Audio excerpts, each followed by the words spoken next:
Je m'appelle Élise Dubois, une grand-mère de 76 ans, connue à River Creek, Michigan, sous le nom de Madame Élise.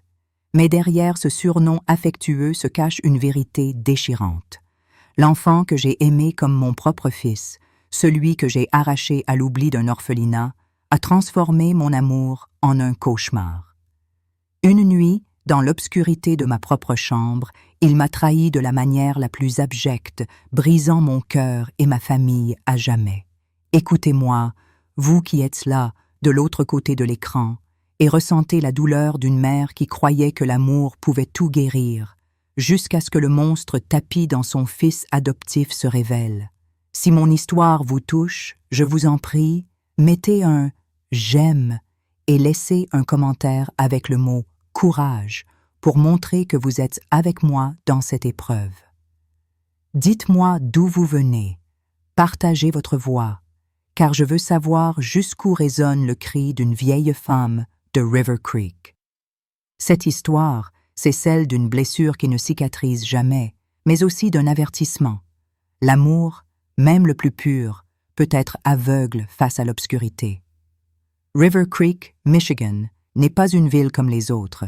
C'est un endroit où le temps semble s'écouler plus lentement, où les champs de maïs et de soja s'étendent à perte de vue, bordés par le Grand River, cette veine bleue qui traverse la ville comme un témoin silencieux de ses joies et de ses tragédies. Depuis ma vieille maison de Maple Street, avec ses murs écaillés par les années, je peux voir la rivière scintiller sous le soleil, mais aussi se déchaîner lorsque les orages d'été la font déborder, emportant parfois un morceau de notre petite communauté. Les rues principales sont larges, mais dans les vieux quartiers comme le mien, les trottoirs sont étroits, fissurés, obligeant les vieilles dames comme moi à regarder où elles posent les pieds pour ne pas trébucher. Il y a une église ancienne au centre, une place où les vieux jouent aux dames et des maisons basses qui racontent des histoires de familles unies, mais parfois brisées. C'est ici que j'ai vécu toute ma vie avec mon mari, François, un homme sérieux, ancien contremaître à l'élévateur à Grain, un homme de peu de mots mais au cœur généreux. Nous avions 2 enfants biologiques, Claire, qui avait 17 ans à l'époque, et Michel, 15 ans, mais mon cœur de mère, toujours trop grand, rêvait d'agrandir notre famille.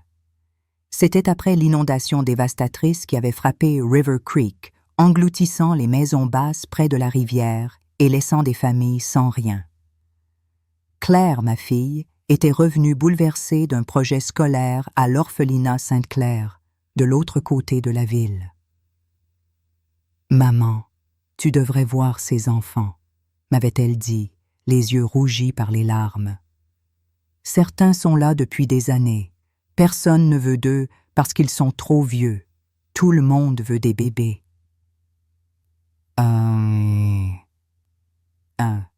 Ces mots ont résonné en moi comme un appel.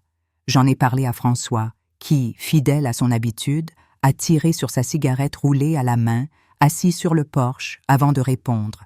« Si c'est ce que tu veux, Élise, allons voir cet enfant. » Ma sœur, Colette, une femme au caractère bien trempé qui vivait à 2 rues de chez nous, n'était pas d'accord.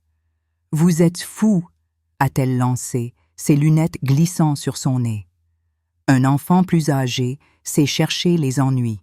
Vous pensez pouvoir sauver tout le monde? Mais le révérend Jacques, notre pasteur, m'a soutenu. L'amour peut tout changer, Élise, m'a-t-il dit lors d'une messe dominicale, ces mots pleins de foi renforçant ma détermination. J'étais convaincue que je pouvais offrir un foyer à un enfant que personne ne voulait, que je pouvais le guérir avec mon amour. La première fois que nous avons visité l'orphelinat Sainte-Claire, mon cœur s'est serré. C'était un lieu propre, mais d'une tristesse infinie. Les enfants devraient courir, rire, faire du bruit, mais là, ils semblaient craindre de respirer trop fort. La directrice, mademoiselle Lefebvre, une femme maigre au visage sévère, nous a conduits dans son bureau. « Avez-vous une préférence? Un garçon? Une fille? Quel âge? » a-t-elle demandé. « Nous voulons un enfant qui a vraiment besoin d'une famille. » ai-je répondu, sentant une bravoure que je ne me connaissais pas. Un enfant que les autres ne veulent pas adopter. C'est alors qu'elle nous a parlé de Thomas, un garçon de 9 ans, orphelin depuis ses 5 ans. Il est intelligent, mais réservé, a-t-elle expliqué. Sa mère était toxicomane, morte d'une overdose. On ne sait rien de son père. Quand j'ai vu Thomas pour la première fois, il était assis seul dans un coin de la cour, un vieux livre abîmé dans les mains. Mince, avec des cheveux noirs coupés courts et des yeux sombres, profonds, comme s'ils engloutissaient le monde. Il n'a pas souri quand on nous a présentés, il nous a juste observés comme un petit animal méfiant. Il ne parle pas beaucoup, a ajouté mademoiselle Lefebvre. Mais il est brillant à l'école. Il a juste du mal à s'entendre avec les autres enfants. À cet instant, mon cœur de mère a décidé. Ce garçon avait besoin de moi. François, à mes côtés, m'a serré la main. Il avait ressenti quelque chose lui aussi. Le processus d'adoption n'a pas été facile. Des entretiens sans fin, des visites de travailleurs sociaux, des piles de paperasse, mais j'étais déterminée.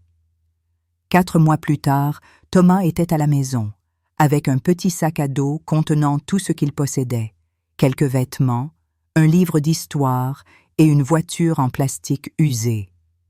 Au début, il était si silencieux qu'on oubliait parfois sa présence. Il partageait la chambre de Michel, ce qui agaçait mon fils, mais je lui avais promis que ce n'était que temporaire, le temps de rénover la pièce du fond. À table, Thomas mangeait en fixant son assiette, comme s'il craignait qu'on lui vole sa nourriture. J'ai tout fait pour me rapprocher de lui. Je cuisinais ses plats préférés. Il adorait les spaghettis à la sauce tomate. Et j'achetais des livres, car j'avais remarqué qu'il passait des heures à lire. Mais lorsqu'on s'approchait trop, il se recroquevillait, comme s'il s'attendait à un coup. Cela me brisait le cœur. Le premier sourire de Thomas est venu après 1 mois chez nous. J'avais préparé un gâteau au chocolat pour célébrer son arrivée, avec une petite bougie, une idée un peu naïve mais pleine d'amour. 1 mois avec notre Thomas dans la famille, ai-je dit, un peu ému. Il m'a regardé avec ses grands yeux, surpris, et un petit sourire timide est apparu au coin de sa bouche. François, à la tête de la table, m'a fait un clin d'œil. Ce soir-là, j'ai cru que tout irait bien, que nous avions fait le bon choix. Mais oh, comme j'étais naïve. Les premières semaines à l'école du quartier ont été difficiles. Thomas rentrait avec des cahiers déchirés, parfois un œil au beurre noir ou un genou écorché. Que s'est-il passé? Demandai-je, le cœur serré. Rien, répondait-il toujours, les yeux baissés. C'est Madame Bisset, son institutrice, qui m'a appris la vérité. Les autres enfants le harcelaient, le traitant d'orphelin, de fils de personne, des mots cruels que seuls les enfants savent inventer pour blesser. Il ne réagit pas, m'a-t-elle dit, inquiète. Il reste silencieux, il encaisse tout. Ce n'est pas normal, Madame Dubois. Avec le temps, les choses ont empiré. Thomas restait silencieux à la maison, mais à l'école, Madame Bisset a commencé à signaler des problèmes plus graves. Il avait des crises de colère pour des broutilles, un crayon cassé, un livre perdu, et parfois il pleurait sans raison ou fixait le vide pendant de longues minutes. J'essayais de lui parler, mais c'était comme parler à un mur. François commençait à perdre patience. « Il a besoin de règles, Élise. Tu le gâtes trop. » « Itsi, aka, quand même. Mais comment ne pas le gâter? » Ce petit visage maigre, ses yeux qui portaient un poids trop lourd pour un enfant de 9 ans, tout en lui me criait qu'il avait besoin d'amour, de sécurité. Colette, ma sœur, ne cessait de me mettre en garde. « Tu te voiles la main beurre la face, Élise.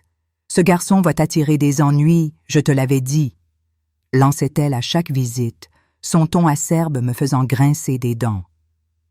Même le révérend Jacques, qui venait parfois dîner à la maison, commençait à poser des questions. « Est-ce que tout va bien avec Thomas? Il semble distant, a-t-il dit un soir. son regard inquiet me mettant mal à l'aise.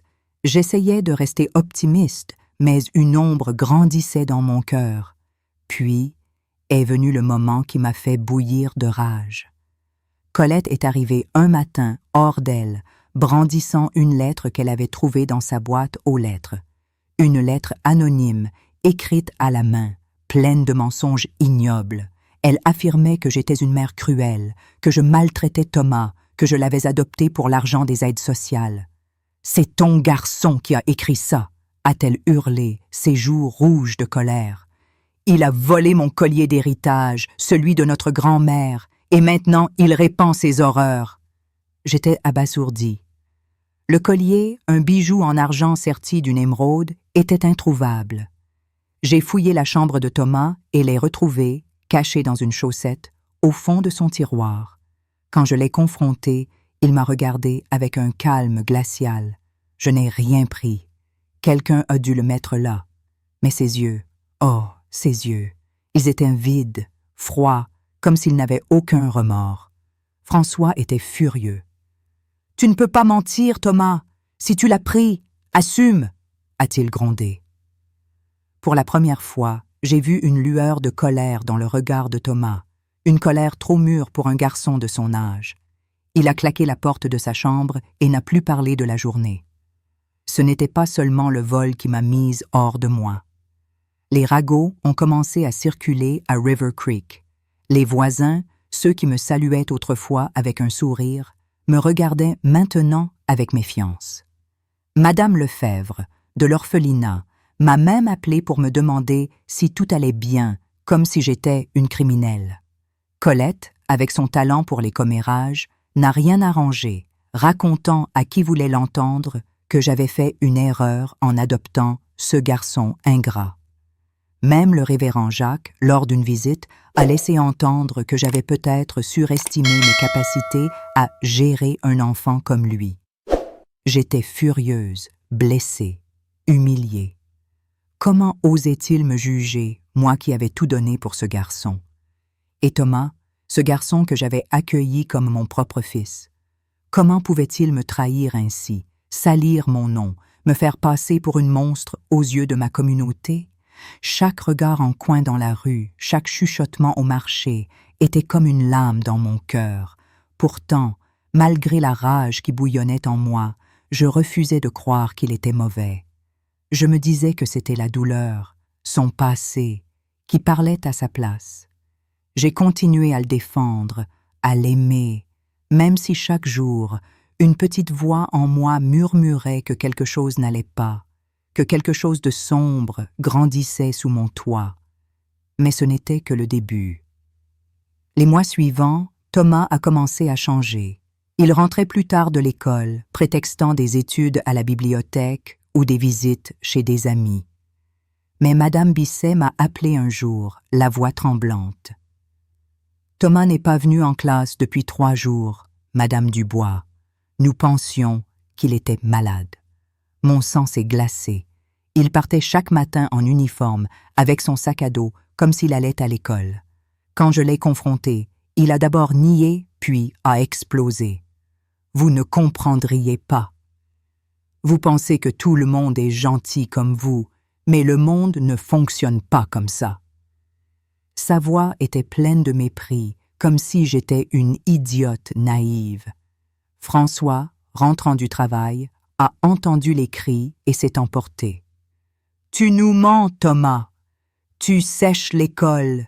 Dieu sait ce que tu fais dehors. » Il a levé la main, prêt à frapper, mais je me suis interposée.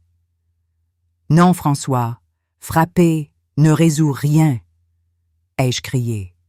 Thomas en a profité pour s'enfuir, claquant la porte si fort que le cadre d'une photo s'est brisé au sol. Il n'est revenu qu'à l'aube, sale, un grattement sur le visage, les yeux hagards. J'ai trouvé un briquet et un paquet de cigarettes dans sa poche en faisant la lessive. J'ai pleuré toute la journée, caché dans la buanderie. Qu'arrivait-il à ce garçon que j'aimais tant? Où avais-je échoué pour qu'il s'éloigne ainsi de nous? Colette ne cessait de me sermonner. « Je t'avais prévenu, Élise, ce garçon est un problème. Il va détruire ta famille. » Même le révérend Jacques, lors d'un dîner, a tenté de me raisonner doucement. Peut-être a-t-il besoin d'aide, Élise, plus que ce que vous pouvez lui offrir. Mais je refusais d'écouter. J'avais promis à Thomas qu'il serait mon fils pour toujours. Comment pouvais-je abandonner cette promesse? Pourtant, chaque mensonge, chaque regard vide, chaque objet volé, une montre de François, de l'argent de l'épicerie, et maintenant le collier de Colette, était comme un coup de poignard. Et ces rumeurs, ces murmures dans mon dos, attisés par les paroles empoisonnées de Thomas, me rendaient folle de rage. Comment osait-il? Comment pouvait-il prendre tout l'amour que je lui avais donné et le piétiner ainsi, non seulement en volant, mais en faisant de moi une paria dans ma propre ville? Mon cœur était déchiré entre l'amour et la colère, mais je m'accrochais à l'espoir, refusant de voir l'obscurité qui grandissait en lui. Je ne savais pas alors que cet espoir me mènerait à une nuit où tout s'effondrerait, une nuit où la trahison de Thomas atteindrait des profondeurs que je n'aurais jamais pu imaginer. Assise sur le vieux rocking chair de mon Porsche, face au Grand River qui coule impassible, je repense à ces années où j'ai fermé les yeux sur les signes, où j'ai laissé mon amour pour Thomas m'aveugler.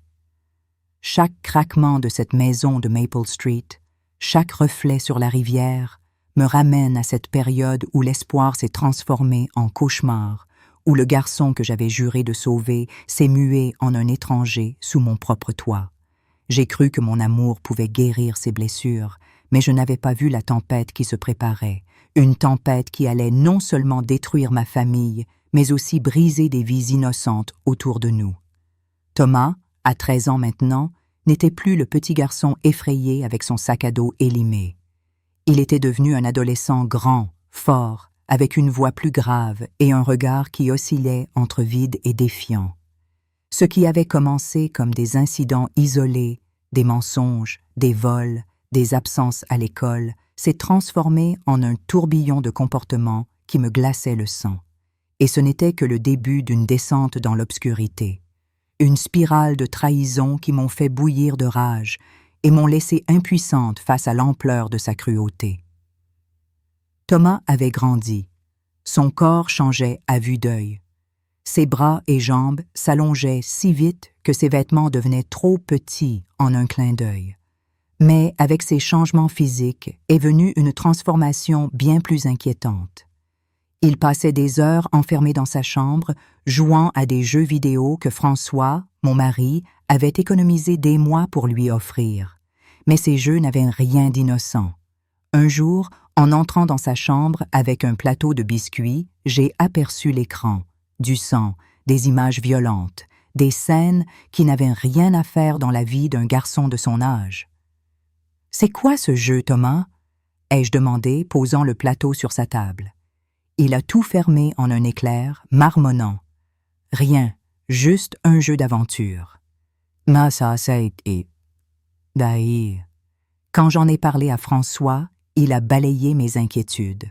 « Les garçons de cet âge aiment ce genre de choses, Élise. Tu le protèges trop. » Mais ce n'était pas tout. J'ai trouvé des dessins dans ses affaires, des croquis sombres, violents, avec des figures humaines déformées, des scènes de destruction. Un frisson m'a traversé. Ce n'étaient pas les gribouillages d'un adolescent ordinaire. Il y avait quelque chose de tordu là-dedans, quelque chose qui me donnait la chair de poule. À l'école, les plaintes de Madame Bisset, son institutrice, se multipliaient. Thomas avait des crises de colère explosives, déclenchées par des broutilles, un stylo perdu, un devoir oublié. Parfois, il fixait le vide, immobile, comme déconnecté du monde. Mais ce qui m'a vraiment alarmée, c'est ce qu'elle m'a confié un jour après l'école, son visage pâle et ses mains tremblantes. « Madame Dubois, Thomas a une fixation sur vous. Il parle de vous d'une manière étrange. Il dessine votre visage dans ses cahiers, encore et encore, avec une intensité qui me met mal à l'aise. » J'ai senti mon estomac se nouer. J'ai voulu croire que c'était juste l'imagination d'une enseignante trop zélée. Mais au fond de moi, une peur sourde grandissait. Ma sœur Colette, toujours prompte à juger, n'a pas manqué de jeter de l'huile sur le feu. « Je te l'avais dit, Élise, ce garçon est dangereux. » A-t-elle sifflé lors d'un dîner, ces mots comme des aiguilles dans mon cœur. Même le révérend Jacques, d'ordinaire si compatissant, a commencé à me regarder avec une pitié qui me rendait folle. Peut-être a-t-il besoin d'un suivi psychologique, Élise, m'a-t-il suggéré doucement, comme si j'étais une mère incapable de voir la vérité. Puis est venue l'affaire qui m'a fait bouillir de rage, une trahison si vile qu'elle m'a donné envie de hurler. Une nouvelle élève, Lily, une fille douce et timide de la classe de Thomas, a été accusée de voler de l'argent dans le bureau de Madame Bisset. La pauvre enfant, à peine 12 ans, a été traînée devant toute l'école, humiliée, ses joues ruisselantes de larmes. Mais la vérité a éclaté comme une bombe. C'était Thomas qui avait volé l'argent, Thomas qui avait convaincu Lily de fouiller le bureau en lui promettant de l'amitié, Thomas qui l'avait manipulé, puis laissé porter le blâme. Pire encore, je l'ai surpris un soir, riant avec un cynisme glacial en racontant l'histoire à un ami par téléphone. « Elle a pleuré comme un bébé », a-t-il ricané, sa voix pleine d'un mépris qui m'a fait Go-Jiwa écouter. J'étais pétrifié, incapable de bouger, la gorge nouée par la rage. Comment pouvait-il faire ça? Comment pouvait-il trahir une enfant si vulnérable, la laisser s'effondrer en pleurs devant toute l'école pour son propre amusement? Mes mains tremblaient de colère en ramassant ses affaires éparpillées dans sa chambre.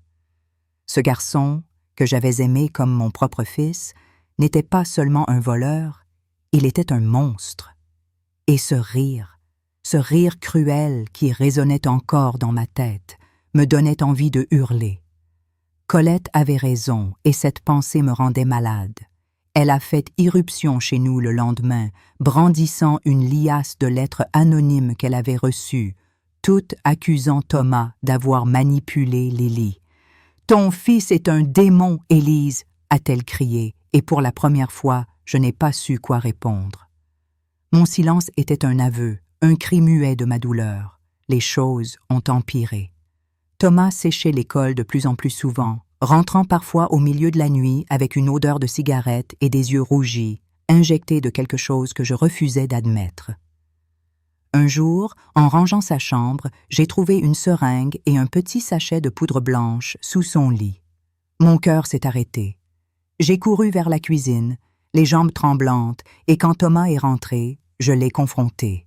« C'est quoi ça, Thomas ?» ai-je crié, brandissant la seringue. Il m'a regardé avec un sourire froid, un sourire qui n'avait rien d'humain. « Tu vas faire quoi, maman? Me frapper ?» a-t-il sifflé, son ton chargé de défi. J'ai senti une vague de rage m'envahir, une envie de le secouer, de lui faire mal, de lui faire comprendre la douleur qu'il m'infligeait. Mais il s'est contenté de me pousser et de sortir en trombe, laissant derrière lui un silence suffocant. François, rentrant du travail, a vu mon visage défait et a compris. « Il faut l'envoyer en désintox, Élise », a-t-il dit, la voix tremblante de colère. « Il se drogue sous notre toit !» J'ai voulu le défendre, dire que c'était peut-être une erreur, un médicament, n'importe quoi pour nier l'évidence. Mais au fond, je savais. Ce garçon que j'avais promis d'aimer pour toujours était devenu un toxicomane, un menteur, un manipulateur. Et ce n'était que le début. Chaque regard qu'il posait sur moi, chaque mot cruel qu'il prononçait, attisait une colère que je ne pouvais plus contenir. Il trahissait non seulement moi, mais tout ce en quoi je croyais, l'amour, la famille, la rédemption. Et pourtant, malgré tout, je m'accrochais à l'espoir qu'il restait quelque chose de bon en lui, quelque part sous cette noirceur. Quelle idiote j'étais! Chaque jour, il me prouvait un peu plus que cet espoir était une illusion, et la rage qui montait en moi menaçait de tout consumer. Je me réveille encore parfois en sursaut, le cœur battant, avec cette sensation glaçante qu'une ombre me guette dans l'obscurité de ma chambre. Cette ombre, c'était Thomas, mon fils adoptif, celui que j'avais juré de protéger, celui qui a transformé mon amour en un cauchemar vivant. Cette nuit-là, dans notre maison de Maple Street, à River Creek, Michigan, il a brisé tout ce que nous avions construit, tout ce que j'étais. Ce n'était pas seulement une trahison, c'était un acte si abject, si monstrueux, qu'il me hante encore, des années plus tard, et fait bouillir mon sang d'une rage que je ne peux éteindre. Assise sur ce porche usé, face au Grand River qui coule comme si de rien n'était, je revis chaque instant de cette horreur, et je veux que vous, qui m'écoutez, ressentiez cette colère, cette douleur, cette injustice. Car ce que Thomas m'a fait, à moi, à François, à notre communauté, est impardonnable. C'était une nuit d'automne, lourde et humide, après une journée où l'air sentait l'orage. Thomas, alors âgé de 15 ans, était rentré de l'école à l'heure, pour une fois. Il avait mangé avec nous un ragoût de poulet que j'avais préparé, mais il était silencieux, plongé dans ses pensées. François, épuisé par une longue journée à l'élévateur à grains, avait mentionné qu'il devait partir tôt le lendemain pour superviser une livraison importante. J'ai remarqué le regard étrange de Thomas, un éclat froid dans ses yeux, mais je l'ai ignoré, comme toujours, espérant encore qu'il redevenait le garçon que j'avais aimé. Après le dîner, il a dit qu'il montait dans sa chambre pour réviser un examen. François s'est installé devant les informations à la télévision et j'ai nettoyé la cuisine avant de prendre une douche, suivant notre routine habituelle. Vers 22 heures, François est venu se coucher, s'endormant presque instantanément, son souffle lourd emplissant la pièce. J'ai prié mon chapelet, comme chaque soir, remerciant le ciel que les choses semblaient enfin s'apaiser. Quelle idiote j'étais! La pluie s'est mise à tomber dehors, une pluie violente, ponctuée d'éclairs, et je me suis glissée sous les couvertures, reconnaissante pour la chaleur de notre maison. C'est au milieu de la nuit, peut-être vers 3 ou 4 heures, que je me suis réveillée, un frisson glacé me parcourant l'échine. L'air était lourd, la pluie s'était calmée, mais une sensation oppressante me serrait la gorge, comme si quelqu'un m'observait. J'ai ouvert les yeux, pensant d'abord à un cauchemar oublié, mais alors, j'ai vu une ombre bouger près de mon lit. Mon cœur s'est arrêté. J'ai cru à un cambrioleur, mon instinct me poussant à crier pour réveiller François. Mais avant que je ne puisse ouvrir la bouche, l'ombre s'est approchée et j'ai reconnu, avec une terreur qui m'a figé, que c'était Thomas.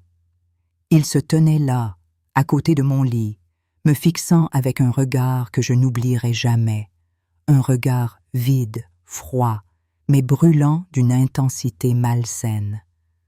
« Thomas » ai-je murmuré, la voix tremblante. « Qu'est-ce qu'il y a, mon chéri? Tu es malade ?» Il n'a pas répondu, continuant à me fixer, immobile, torse nu, seulement vêtu d'un short. Puis, alors que mes yeux s'adaptaient à l'obscurité, j'ai vu quelque chose qui m'a coupé le souffle. Il était dans un état qu'aucune mère ne devrait jamais voir chez son fils. Une vague de nausée m'a envahi et j'ai tenté de me redresser, de m'éloigner, mais d'un mouvement rapide, il a plaqué sa main sur ma bouche, étouffant mon cri. « Ne réveille pas François » a-t-il chuchoté, son souffle chaud contre mon oreille. « Je ne veux pas lui faire de mal. » La terreur qui m'a submergée à cet instant est indescriptible. Ce garçon que j'avais aimé, que j'avais nourri, que j'avais défendu contre le monde entier, était là, sur moi, comme un prédateur. J'ai lutté, repoussant son poids, mais il était fort, trop fort. « J'ai toujours voulu ça », a-t-il murmuré, sa voix basse, presque un grognement. « Depuis le premier jour dans cette maison, tu ne l'as jamais vu, comment je te regardais, comment je te suivais. » Les larmes coulaient sur mes joues, brûlantes de honte et de peur. J'ai essayé de réveiller François, mon mari, qui dormait à mes côtés, mais son sommeil était toujours lourd. Dans un éclair de désespoir, j'ai vu une lueur de confusion traverser les yeux de Thomas, comme s'il redevenait lui-même l'espace d'un instant, mais elle a disparu, remplacée par cette froideur monstrueuse. Il a commencé à tirer sur le drap qui me couvrait, et c'est alors que François s'est réveillé, peut-être alerté par le mouvement, peut-être par un instinct paternel. « Bon sang, c'est quoi ça ?» a-t-il rugi, bondissant du lit. Thomas s'est figé mais n'a pas bougé de sur moi, comme si quelque chose en lui s'était brisé pour de bon. « Descends d'elle !» a hurlé François, sa voix tremblante d'une fureur que je n'avais jamais entendue. Il s'est jeté sur Thomas, le tirant hors du lit avec une force brute. Les deux sont tombés au sol dans un fracas assourdissant, renversant la lampe de chevet. J'ai allumé la lumière, les mains tremblantes, et j'ai vu une scène qui me hantera jusqu'à mon dernier souffle. François et Thomas se battaient au sol, mon mari essayant de maîtriser ce garçon qui se débattait comme une bête sauvage. Des cris, des bruits de verres brisés, des meubles renversés. « Appelle la police, Élise !» a crié François, luttant pour immobiliser les bras de Thomas. Mais j'étais paralysée, incapable de bouger, incapable de comprendre comment nous en étions arrivés là. Comment ce garçon que j'avais aimé comme mon propre fils pouvait-il devenir ce monstre? Soudain, Thomas s'est libéré, attrapant la lampe brisée sur le sol. Avant que je ne puisse crier, il l'a abattue sur la tête de François avec une force terrifiante. Mon mari s'est effondré, un filet de sang coulant de son front. Thomas s'est relevé, haletant, et m'a regardé avec un sourire qui n'avait rien d'humain. « Regarde ce que tu m'as fait faire, » a-t-il dit, pointant François inconscient au sol. « Si tu étais restée silencieuse, rien de tout ça ne serait arrivé. » Une rage pure, incandescente, m'a envahi. Un instinct primal s'est réveillé en moi. J'ai bondi du lit, esquivant Thomas, et j'ai couru dans le couloir, hurlant « À l'aide! Quelqu'un, aidez-moi !» Thomas m'a poursuivi, mais il a trébuché dans le salon sombre, me donnant juste assez de temps pour atteindre la porte d'entrée. Mes doigts tremblants ont déverrouillé la serrure, et j'ai jailli dans la rue, en chemise de nuit, sous la pluie froide. « Mon fils, mon mari, appelez la police !» ai-je crié, ma voix se brisant. Monsieur Arnaud, notre voisin d'en face, est sorti le premier, suivi de Madame Louise, puis d'une demi-douzaine de voisins, tous réveillés par mes hurlements. Monsieur Arnaud et son fils aîné, un vigile robuste, ont couru vers notre maison. Thomas avait disparu, sautant par-dessus la clôture arrière, comme nous l'avons découvert plus tard. François, assis sur le canapé du salon, pressait un chiffon contre sa blessure, pâle et tremblant. Quand la police est arrivée, le shérif Oswald, qui connaissait notre famille depuis des années, n'en croyait pas ses oreilles. « Vous êtes sûre, Madame Dubois? Thomas, ce garçon si calme? » Comment expliquer que le garçon que tout le monde voyait comme timide et poli était devenu un monstre? Comment dire qu'il avait essayé de... Je ne pouvais même pas prononcer le mot. Mais ce n'était pas le pire. Quelques jours plus tard, alors que nous essayions de ramasser les morceaux de notre vie brisée, Colette est arrivée, tremblante de rage, avec une découverte qui m'a fait bouillir de colère comme jamais auparavant. Elle avait trouvé chez un ami de Thomas, un garçon délinquant du quartier, des enregistrements vidéo, des vidéos de moi, prises à mon insu, dans des moments intimes, en train de me changer, de prendre une douche, de dormir. Thomas, ce garçon que j'avais aimé comme mon propre fils, m'avait espionné, violant mon intimité de la manière la plus abjecte, et avait partagé ses images avec ses amis, riant de ma honte. Mon sang s'est glacé, puis a bouilli d'une fureur incontrôlable. Comment osait-il? Comment pouvait-il prendre l'amour que je lui avais donné? la confiance que je lui avais accordée, et les piétiner ainsi, me réduisant à un objet de moquerie. Colette, les larmes aux yeux, m'a serré dans ses bras, mais ses mots étaient durs. Je t'avais prévenu, Élise, ce garçon est un démon.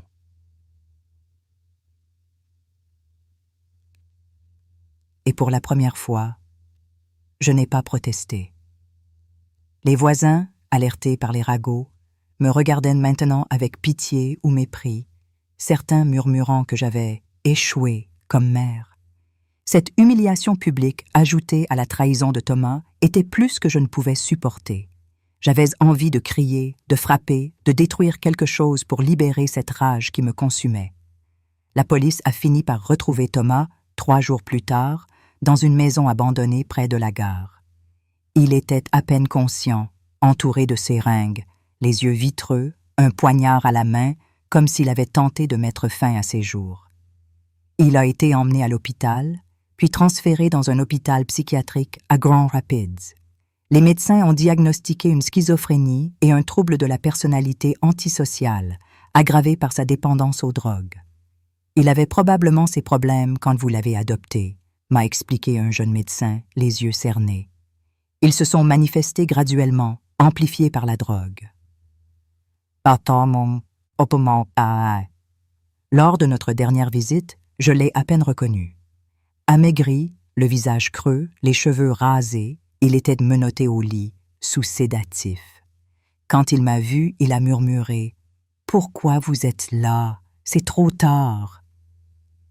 Sa voix était monotone, sans émotion, mais pour un instant, j'ai cru voir une lueur du vieux Thomas, le garçon effrayé de l'orphelinat. Puis elle a disparu, remplacée par ce regard vide qui me hantait. François, à mes côtés, ne pouvait plus le regarder. Quelque chose s'était brisé entre eux, entre nous tous. Les semaines qui ont suivi ont été un enfer. La maison, autrefois pleine de vie, était maintenant un mausolée de souvenirs douloureux. Des meubles cassés, des taches de sang sur le tapis, des photos de famille brisées par Thomas dans sa fureur. Colette, malgré ses reproches, est restée à mes côtés, mais ses paroles étaient un rappel constant de mon échec. Tu aurais dû écouter, Élise. Les voisins, menés par Madame Louise, chuchotaient dans mon dos, me blâmant pour avoir laissé un monstre vivre parmi nous. Cette injustice, cette humiliation, alimentait ma rage. J'avais tout donné à Thomas, mon amour, ma maison, ma vie, et il m'avait repayé en me violant de la manière la plus vile, en détruisant ma dignité, en blessant mon mari, en brisant notre famille. François, mon roc, n'était plus le même. Il buvait trop, vérifiait les serrures chaque nuit, hanté par la peur que Thomas revienne. Moi, je faisais des cauchemars, réveillé par des cris que je croyais entendre, me demandant comment j'avais pu être si aveugle. Des années plus tard, j'ai appris à vivre avec les cicatrices. Thomas est toujours interné, alternant entre périodes de stabilité et rechutes violentes. Je ne l'ai plus revu, incapable de regarder ce garçon sans revivre cette nuit. Avec Madame Bisset, dont la fille Lily a été marquée à vie par les manipulations de Thomas, j'ai formé un groupe de soutien à l'église de River Creek. Nous partageons nos douleurs, nos colères, nos petites victoires, pour ne pas nous sentir seuls. Assise sur ce porche, regardant le Grand River, je sais maintenant que l'amour ne guérit pas tout. J'ai appris à écouter cette petite voix qui crie que quelque chose ne va pas, à reconnaître les signes, les regards vides, les mensonges, la cruauté, et à chercher de l'aide avant qu'il ne soit trop tard. Si vous traversez une épreuve semblable, n'ayez pas honte de demander de l'aide. Ne laissez pas l'amour vous aveugler face au danger. Et si mon histoire vous a touché, même dans sa douleur, mettez un « j'aime » et laissez un commentaire avec le mot « courage ». Partagez votre histoire, car ensemble, nous pouvons briser le silence. Cette rage, cette douleur, elles ne disparaîtront jamais, mais elles m'ont appris à être plus forte, à ne plus jamais ignorer l'obscurité, même quand elle se cache sous le visage d'un enfant.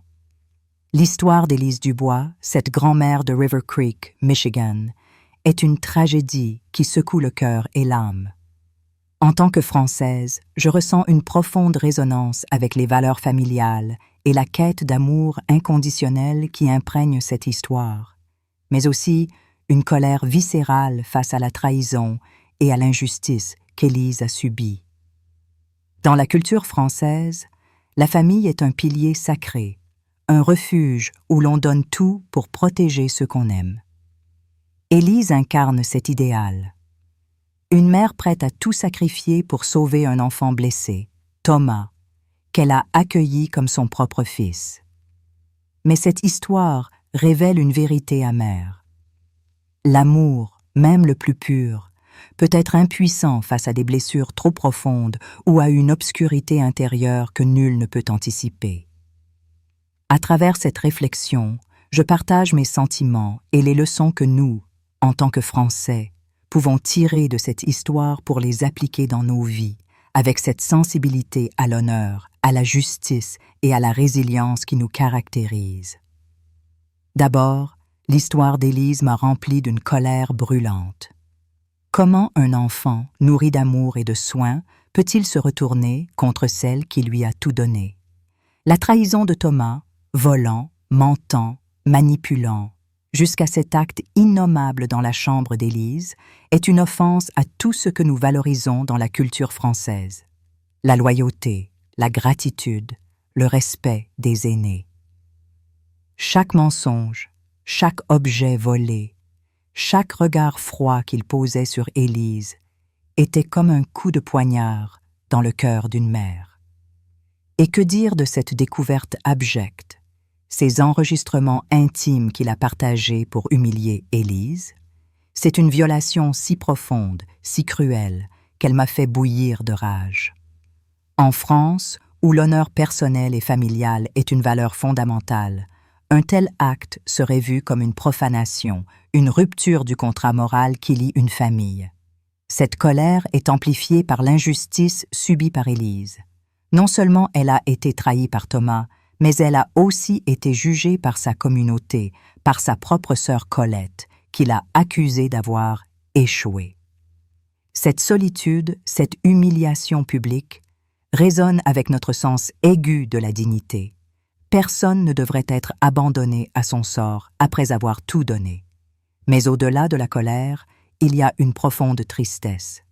Élise, avec son cœur généreux, incarne cette figure maternelle universelle, celle qui croit en la rédemption, en la possibilité de guérir par l'amour.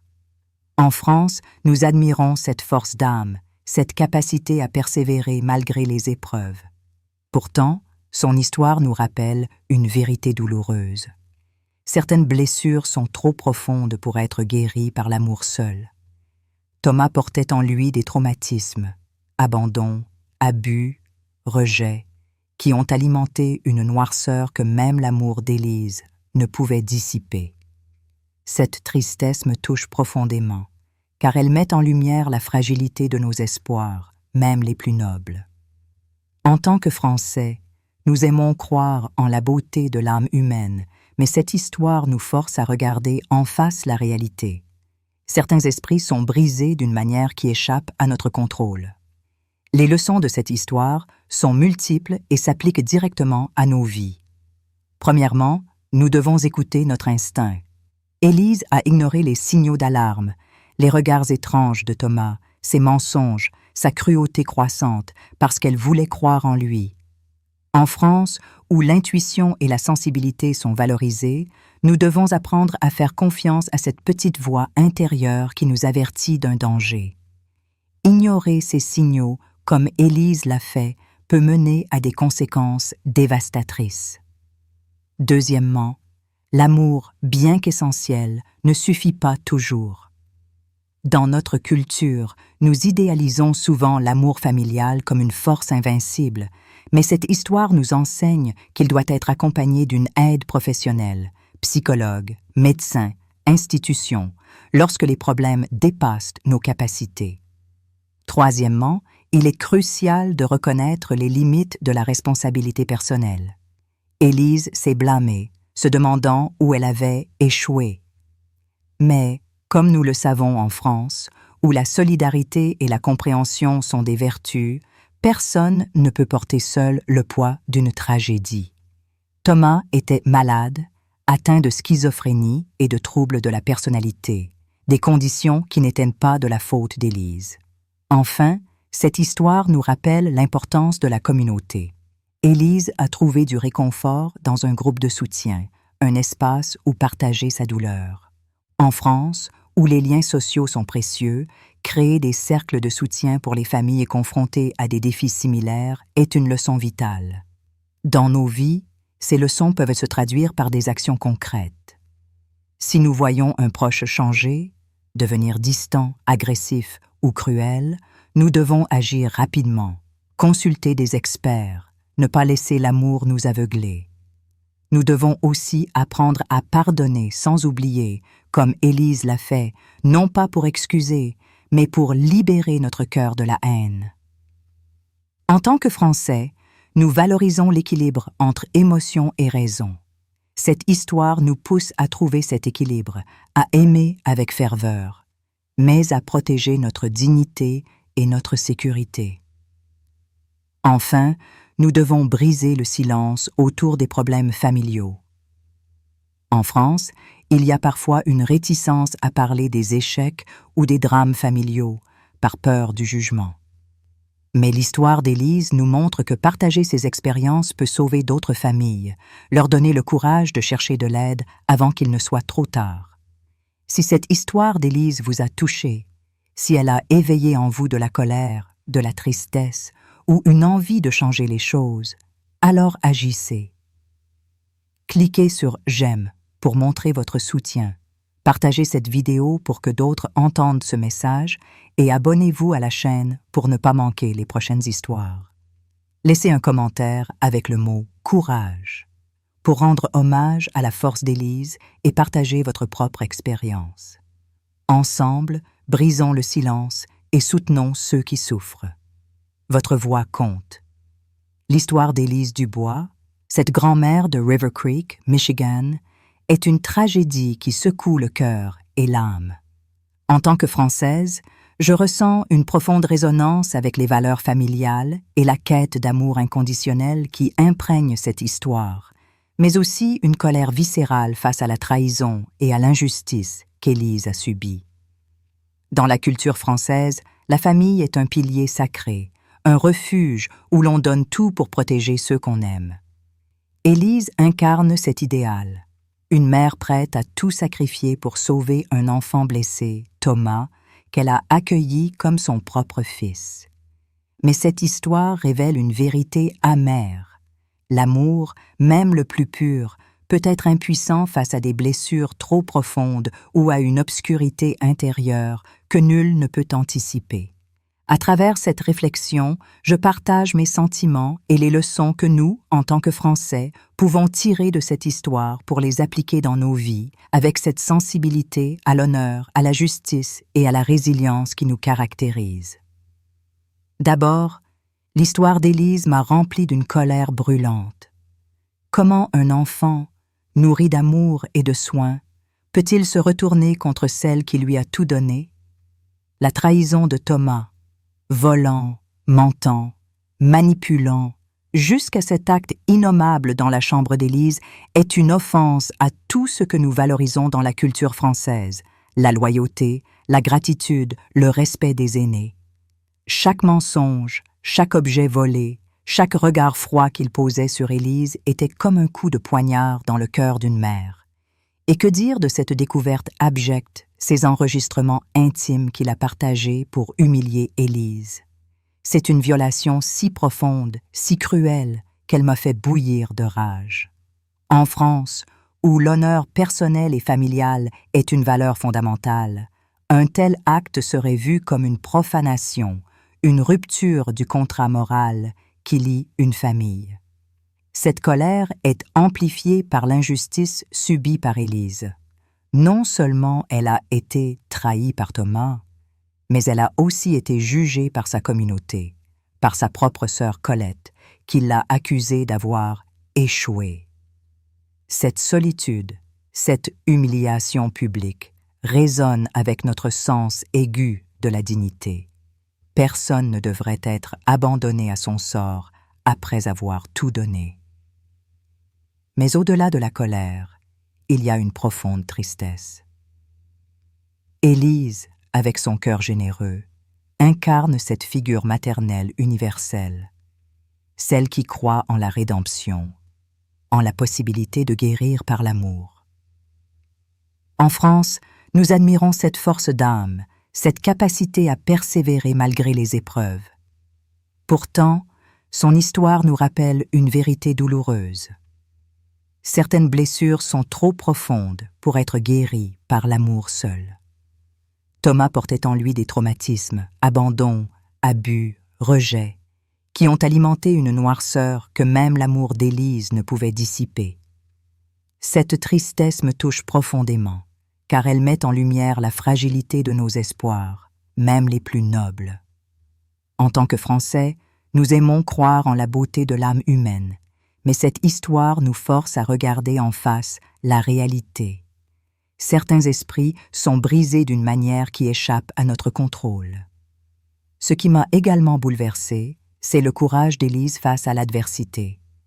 Malgré la trahison, la violence et le jugement de sa communauté, elle a trouvé la force de continuer, de créer un groupe de soutien pour d'autres parents en souffrance. Cela reflète une valeur française essentielle. La résilience, cette capacité à se relever après un drame, à transformer la douleur en une force pour aider les autres. Mais cette résilience n'efface pas la rage que je ressens envers Thomas, non seulement pour ce qu'il a fait à Élise, mais aussi pour avoir manipulé et blessé des innocents, comme la jeune Lily. Cette cruauté gratuite, ce plaisir qu'il semblait prendre à faire souffrir, est une insulte à tout ce que nous chérissons, la compassion, la solidarité, l'humanité. En France, où l'on valorise l'élégance morale, un tel comportement est une aberration, un défi à notre vision du monde. Les leçons de cette histoire sont multiples et s'appliquent directement à nos vies. Premièrement, nous devons écouter notre instinct. Élise a ignoré les signaux d'alarme, les regards étranges de Thomas, ses mensonges, sa cruauté croissante, parce qu'elle voulait croire en lui. En France, où l'intuition et la sensibilité sont valorisées, nous devons apprendre à faire confiance à cette petite voix intérieure qui nous avertit d'un danger. Ignorer ces signaux, comme Élise l'a fait, peut mener à des conséquences dévastatrices. Deuxièmement, l'amour, bien qu'essentiel, ne suffit pas toujours. Dans notre culture, nous idéalisons souvent l'amour familial comme une force invincible, mais cette histoire nous enseigne qu'il doit être accompagné d'une aide professionnelle, psychologue, médecin, institution, lorsque les problèmes dépassent nos capacités. Troisièmement, il est crucial de reconnaître les limites de la responsabilité personnelle. Élise s'est blâmée, se demandant où elle avait échoué. Mais, comme nous le savons en France, où la solidarité et la compréhension sont des vertus, personne ne peut porter seul le poids d'une tragédie. Thomas était malade, atteint de schizophrénie et de troubles de la personnalité, des conditions qui n'étaient pas de la faute d'Élise. Enfin, cette histoire nous rappelle l'importance de la communauté.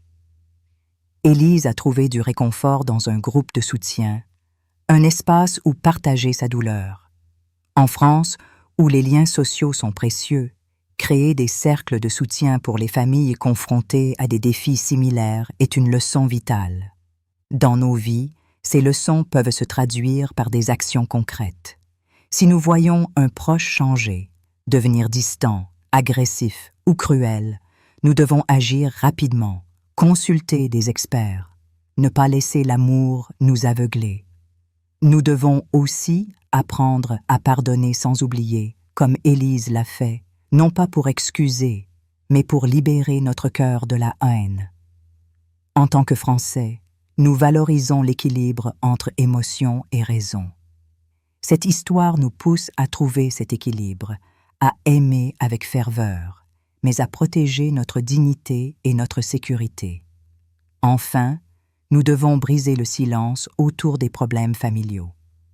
En France, il y a parfois une réticence à parler des échecs ou des drames familiaux, par peur du jugement.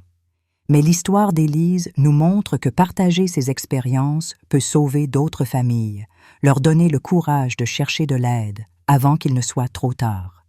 Si cette histoire d'Élise vous a touché, si elle a éveillé en vous de la colère, de la tristesse ou une envie de changer les choses, alors agissez.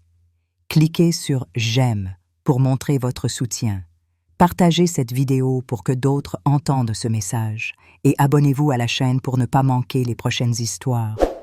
Laissez un commentaire avec le mot « courage » pour rendre hommage à la force d'Élise et partagez votre propre expérience. Ensemble, brisons le silence et soutenons ceux qui souffrent. Votre voix compte.